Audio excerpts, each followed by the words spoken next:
I'm going to show you guys how to make vegan protein pancakes.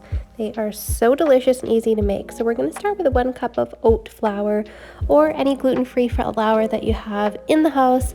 If you want to make your own oat flour, you can do that. That's what I usually do, just with ground up oats. And next we're going to add in our star of the recipe, which is a 1/4 cup of vanilla protein powder. I used a pea protein organic vegan protein powder. If you want to make them chocolate, you can totally use a chocolate protein powder instead. Next, to add a little fluff, we're going to add 1 tablespoon of baking powder. And then a little bit of spice. We're going to add 1 teaspoon of cinnamon and 1/2 teaspoon of salt. Now, if you don't want the cinnamon, you can easily leave that out. And we're just going to mix together. These are all of our dry ingredients. Whisk them together really well. And then we'll get ready to add in our wet ingredients. So the first thing I'm going to add in is 1 cup of plant milk. Now I made mine like a vegan buttermilk by adding 1 tablespoon of apple cider vinegar. You can use lemon juice as well, and letting it sit for 10 minutes. I love that flavor, but plain plant milk is fine as well.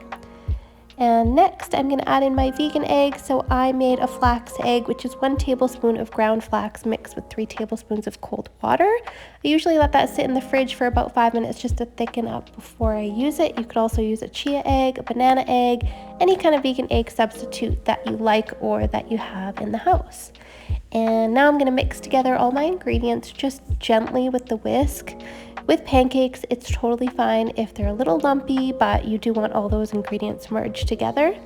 Now, depending, sometimes I find that I need to add a little bit more plant milk to adjust the consistency.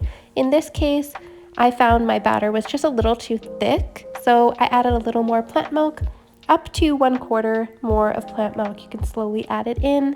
Even as you're cooking the pancakes, if you need to add a little more plant milk, you can add a little more in there to fix the consistency. Now I've got my pan on medium heat and I added a little olive oil for grease and spread it around. A cooking spray would work too, whatever you got laying around the house. And now I have a ladle here. I think it'd be about 1/4 cup per pancake. I didn't really measure them out, but you can if you want them all perfectly sized and shaped the same. I just kind of swirl them around into a circular shape, but my pancakes never usually look perfect, but they taste good. So I'm gonna do that with all my pancakes.